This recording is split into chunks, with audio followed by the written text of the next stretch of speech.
Tôt le matin, la famille arrive à Titrou pour rejoindre la ravine. La cérémonie annuelle qu'elle va organiser pour ses ancêtres débute par un rite malgache dédié aux esprits de la nature, qui vivent au bord de l'eau. Le culte des ancêtres est indissociable du culte rendu aux esprits et Bil, bien connu dans le sud malgache.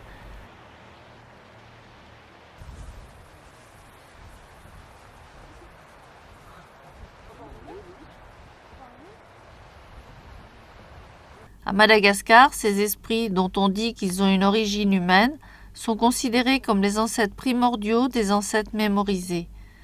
Ils vivent en famille et les esprits forment un couple antinomique mais complémentaire avec les esprits Bil. Esprit féminin et doux, confère au possédé le pouvoir de guérir en lui révélant le savoir des plantes médicinales, tandis que Bil, esprit masculin et violent, donne la clairvoyance et la possibilité d'exorciser les mauvais esprits.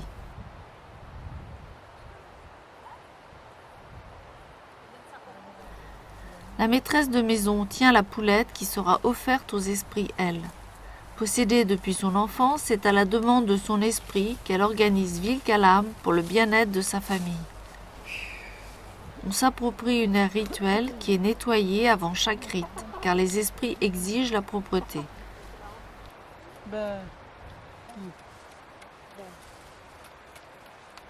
On s'affaire à la construction d'une petite case dédiée aux esprits Les bâtons ont été prélevés rituellement en forêt après 3 jours de carême, puis encensés pour servir de matériaux d'habitation.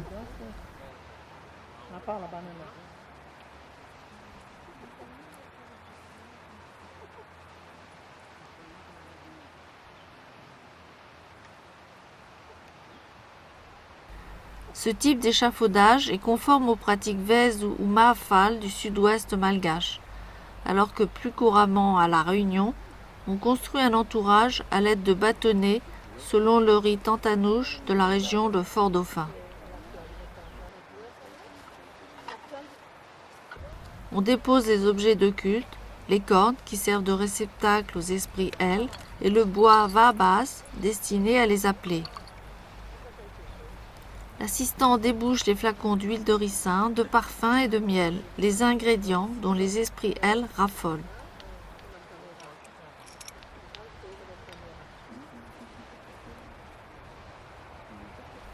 Comme à l'habitude, on noue à l'extrémité des bâtons des bandes de cotonnade pour formuler un vœu adressé aux esprits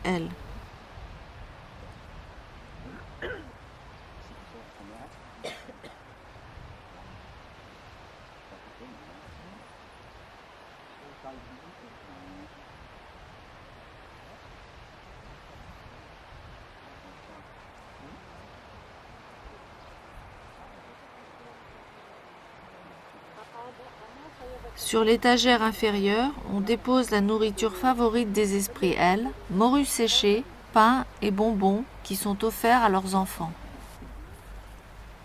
Les participants s'attachent un foulard blanc, couleur associée aux esprits tandis que le rouge est réservé aux possédés par Bil.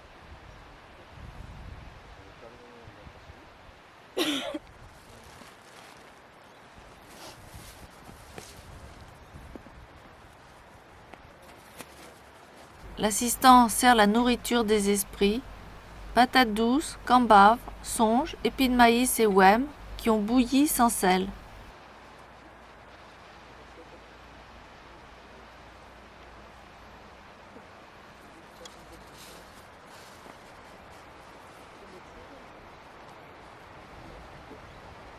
C'est un parent qui officie, marié à une malgache.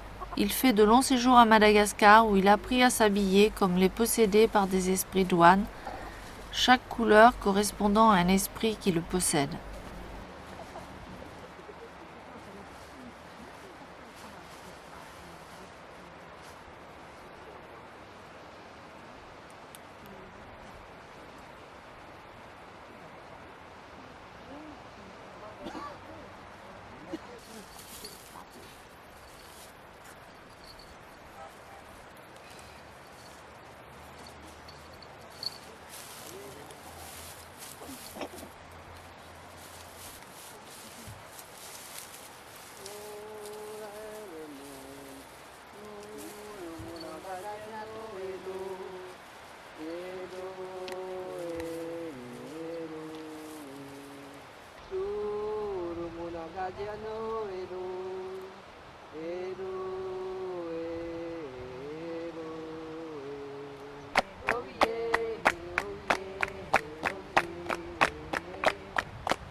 Le fils cadet de la famille a été désigné par les ancêtres pour jouer le rôle de sacrificateur.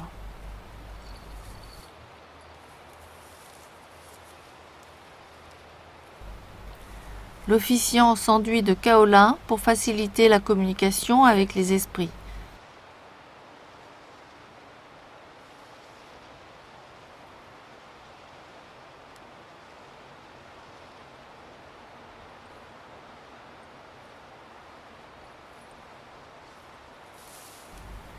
À son tour, l'assistant oint le sacrificateur au front, aux tempes et à la nuque, ainsi qu'aux articulations du bras.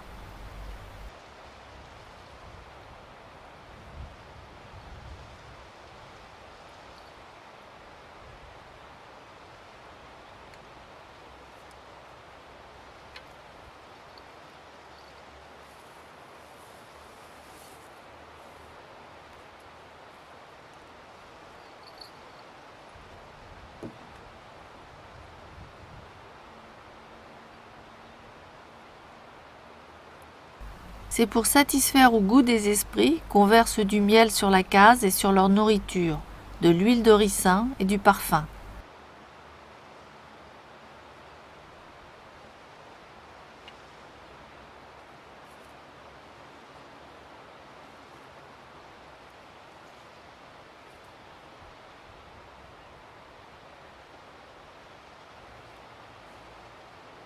Puis l'officiant racle le bois va-bas sur la case et les cornes pour favoriser la venue des esprits.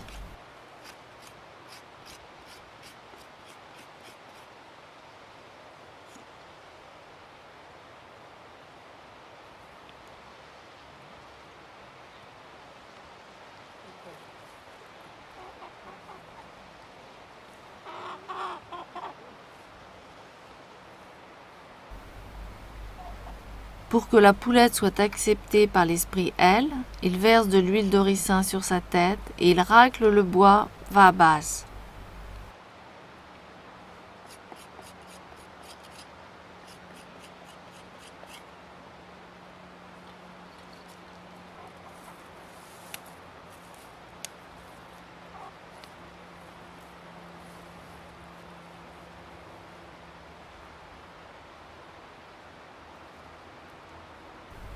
L'officiant est possédé. C'est l'esprit qui parle à travers sa bouche. Il signale la reprise des chants.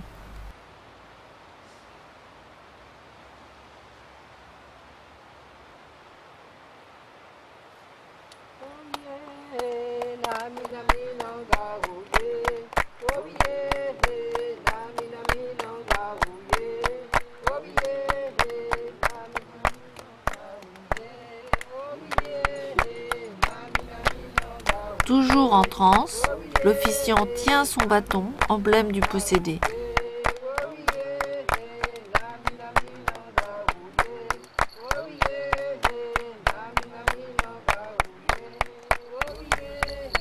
Contrairement à ce qu'on voit, ce n'est pas l'officiant qui agite son collier, c'est l'esprit qui séjourne dans la corne qui la fait danser. Habité par un esprit, la corne prend vie.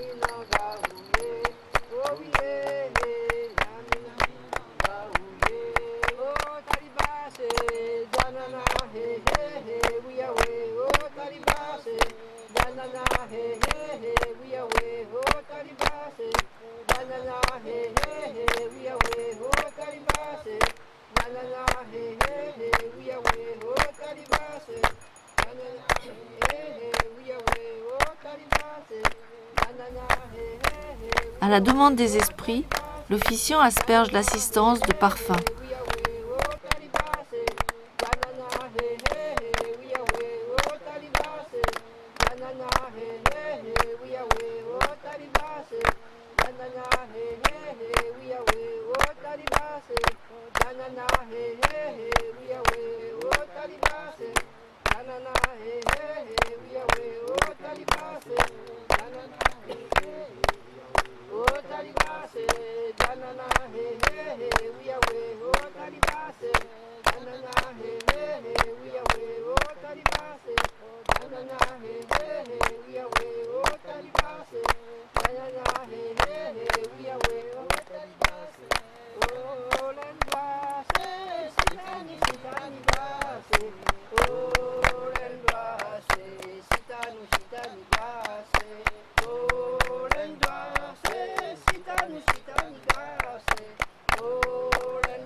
La fille aînée de la famille tombe en transe. L'esprit, qui se manifeste par des pleurs, exprime sa désapprobation sur le choix du fils cadet pour tenir le rôle de sacrificateur et maître de cérémonie.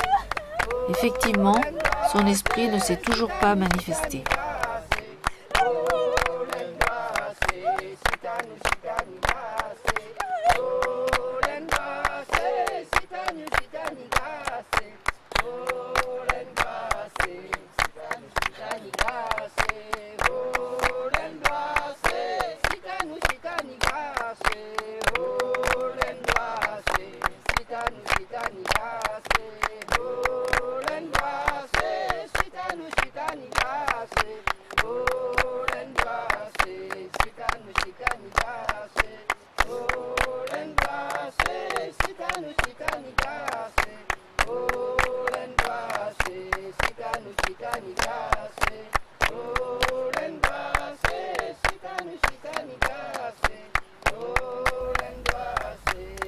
L'officiant nourrit les cornes qui servent à soigner en versant dans l'orifice du miel et de l'huile de ricin.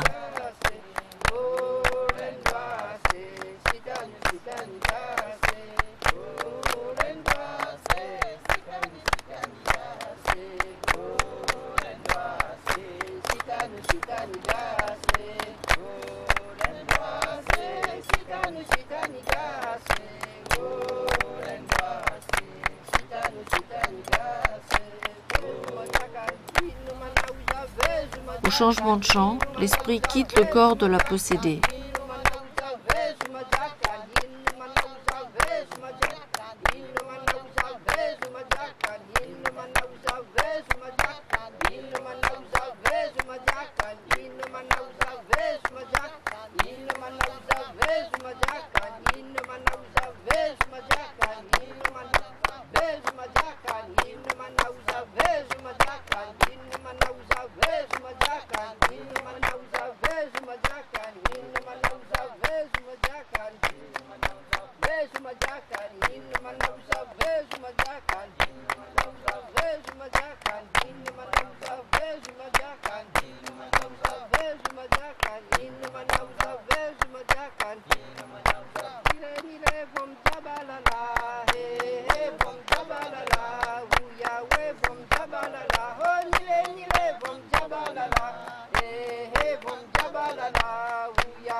La poulette est encensée avant d'être offerte à l'esprit Elle. Désormais, elle appartient aux esprits de la nature et elle restera sur place.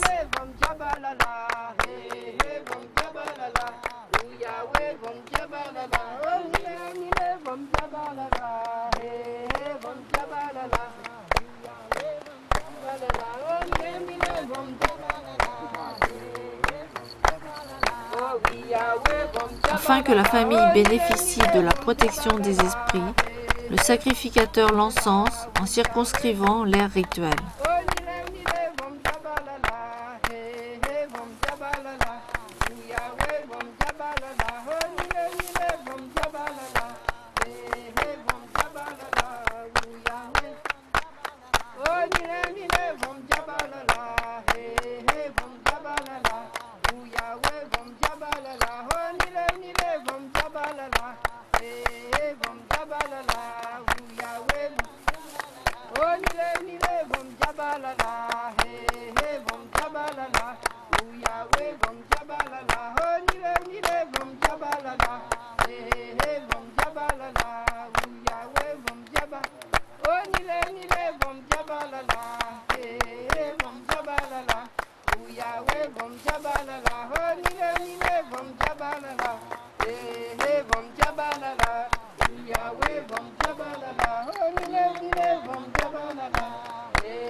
Comme à Madagascar, des pièces de monnaie sont offertes aux esprits de la nature en rétribution de leur service.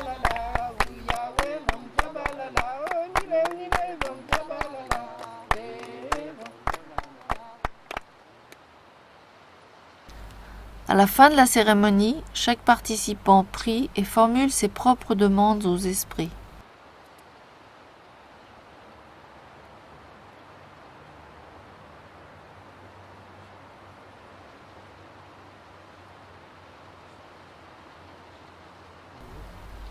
L'esprit donne ses dernières directives.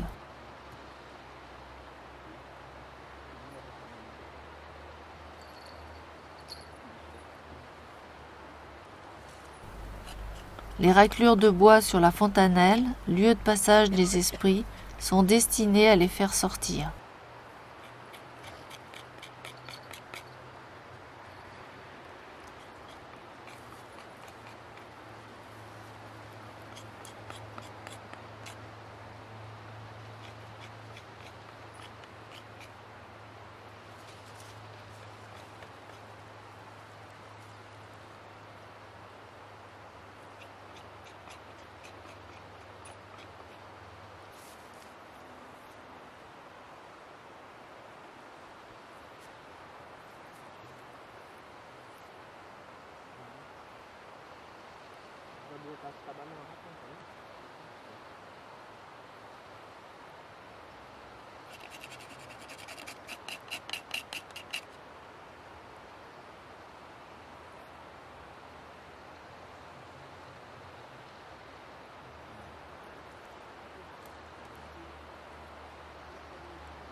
Un bain purificatoire clôture la cérémonie.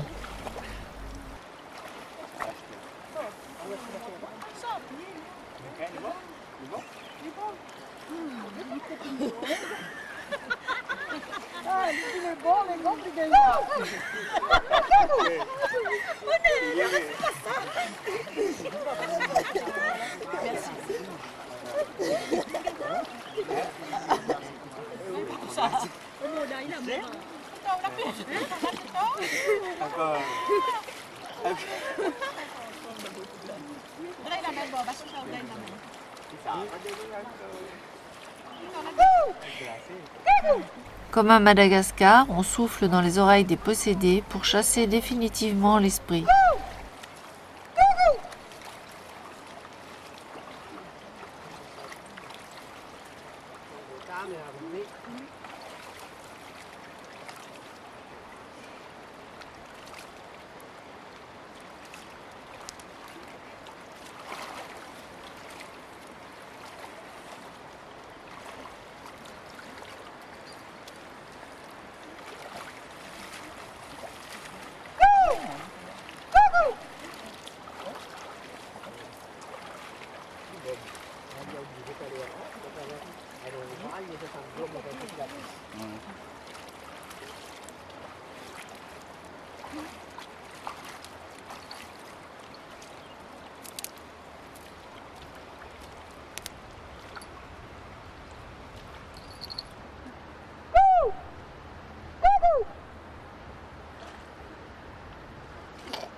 Les esprits de la nature sont censés avoir consommé les offrandes dont les participants mangent les restes qui se sont chargés de la substance et du pouvoir sacré émanant de la surnature.